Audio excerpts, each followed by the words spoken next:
L'astrologue. L'imam Ali alayhi salam et ses soldats, montés sur des chevaux, s'apprêtaient à se mettre en route en direction de Nahrawan lorsqu'arriva soudain l'un des chefs des compagnons, accompagné d'un inconnu.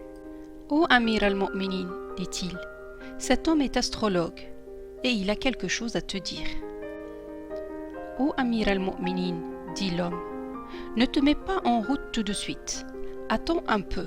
Et laisse s'écouler au moins 2 heures de la journée avant de partir. »« Pourquoi donc ?» demanda l'imam.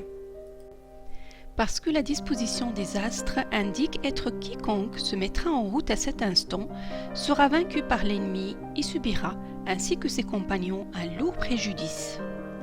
Mais si vous démarrez à l'heure que je vous indique, vous remporterez la victoire et parviendrez à vos fins. »« Ma jument est pleine, répliqua l'imam.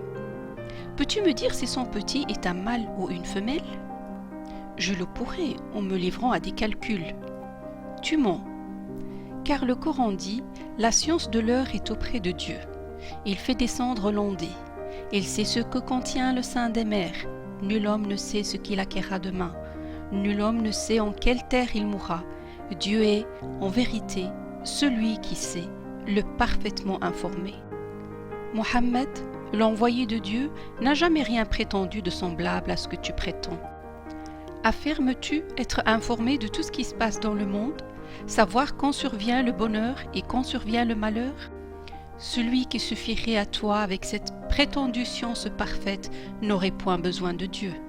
Prenez garde, poursuivit-il en s'adressant à tous, de vous attacher à ce genre de choses qui mènent à la divination et à la prétention de voyance. Le devin est placé sur le même plan que le sorcier sur le même plan que le mécréant, et le mécréant est promis au feu. » Et levant le visage vers le ciel, il récita quelques phrases de dua, s'en remettant à Dieu très haut. Puis il se tourna vers l'astrologue et lui dit: « Nous agirons exprès à l'encontre de tes prescriptions, et partirons sur le champ sans plus attendre. » Il donna aussitôt l'ordre du départ, et les soldats avancèrent vers l'ennemi. Or, dans peu de djihad autant que dans celui-ci, la victoire revint à l'imam Ali.